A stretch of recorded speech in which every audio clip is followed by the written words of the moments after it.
The triangle of love. We may represent love as a triangle, each of the angles of which corresponds to one of its inseparable characteristics. There can be no triangle without all its three angles, and there can be no true love without its three following characteristics. The first angle of our triangle of love is that love knows no bargaining. Wherever there is any seeking for something in return, there can be no real love. It becomes a mere matter of shopkeeping. As long as there is in us any idea of deriving this or that favor from God in return for our respect and allegiance to Him, so long there can be no true love growing in our hearts. Those who worship God because they wish Him to bestow favors on them are sure not to worship Him if those favors are not forthcoming. The Bhakt loves the God because he is lovable.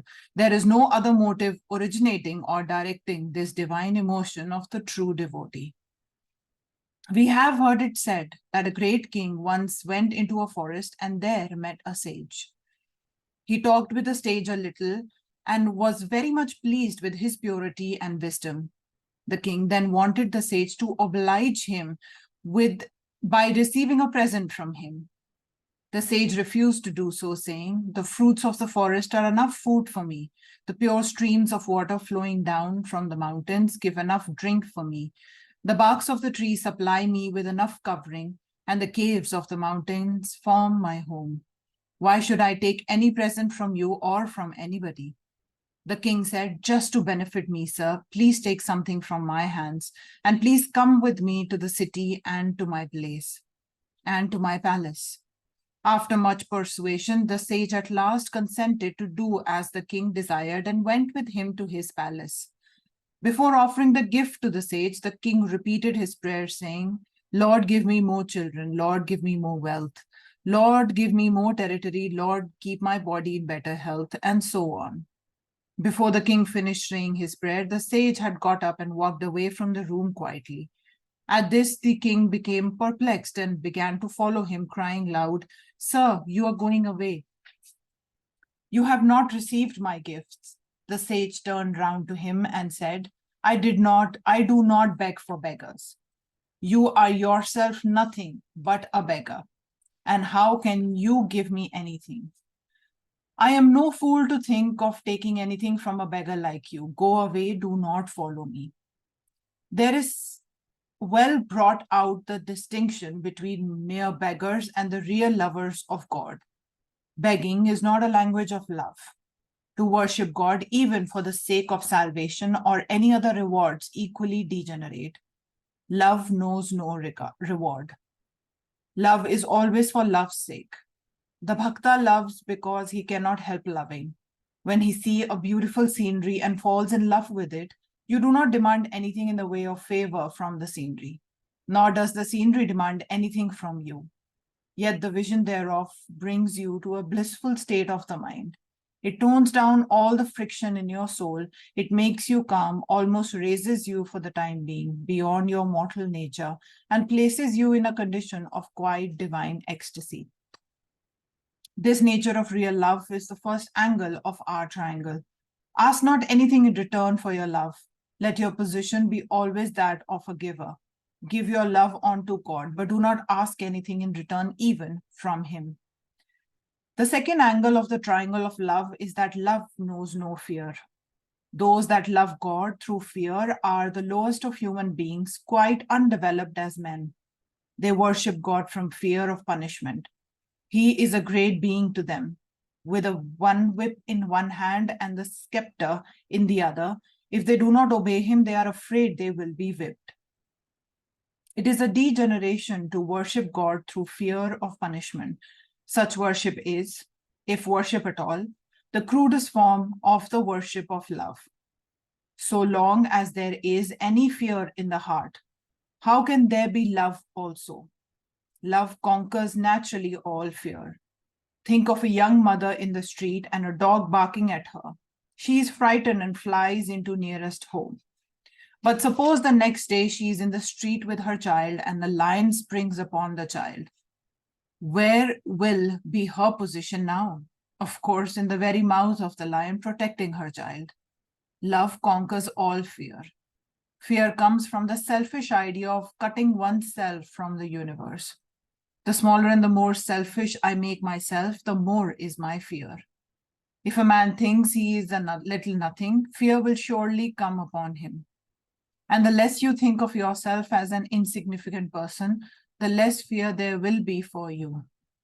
So long as there is least spark of fear in you, there can be no love there. Love and fear are incompatible. God is never to be feared by those who love him. The commandment, do not take the name of the Lord thy God in vain. The true lover of God laughs at. How can there be any blasphemy in the religion of love? The more you take the name of the Lord, the better for you in whatever way you may do it. You are only repeating his name because you love him. The third angle of the love triangle is that love knows no rival, for in it is always embodied the lover's highest ideal. True love never comes until the object of our love becomes to us our highest ideal. It may be that in many cases human love is misdirected and misplaced, but to the person who loves, the thing he loves is always his own highest idea. He may see his ideal in the vilest of beings and another in the highest of beings. Nevertheless, in every case, it is the ideal alone that can be truly and intensely loved. The highest ideal of every man is called God. Ignorant or wise, saint or sinner, man or woman, educated or uneducated, cultivated or uncultivated, to every human being, the highest ideal is God. The synthesis of all the highest ideals of beauty, of sublimity, and of power gives us the completest conception of the loving and lovable God. These ideals exist in some shape or other in every mind naturally. They form a part and parcel of all our minds. All the active manifestations of human nature are struggles of those ideals to become realized in practical life. All the various movements that we see around us in society are caused by the various ideals in various souls trying to come out and become concretized. What is inside presses on to come outside. This perennially dominant influence of the ideal is the one force, the one motive power that may be seen to the constantly working in the midst of mankind. It may be after hundreds of births, after struggling through thousands of years, that man finds that it is vain to try to make the inner ideal mold completely the external conditions and square well with them. After realizing this, he no more tries to project his own ideal on the outside world, but worships the ideal itself as ideal from the highest standpoint of love. This ideally perfect ideal embraces all lower ideas. Everyone admits the truth of the saying that a lover sees Helen's beauty on an Ethiop's brow. The man who is standing aside as a looker on sees that love is here misplaced, but the lover sees his Helen all the same and does not see the Ethiop at all. Helen or Ethiop, the objects of our love, are really the centers around which our ideals become crystallized. What is it that the world commonly worships? Not certainly this all-embracing, ideally perfect ideal of the supreme devotee and lover. That ideal which men and women commonly worship is in themselves. Every person projects his or her own ideal on the outside world and kneels before it. That is why we find that men who are cruel and bloodthirsty conceive of a bloodthirsty God, because they can only love their own highest ideal. That is why God men have a very high ideal of God, and their ideal is indeed so very different from that of others.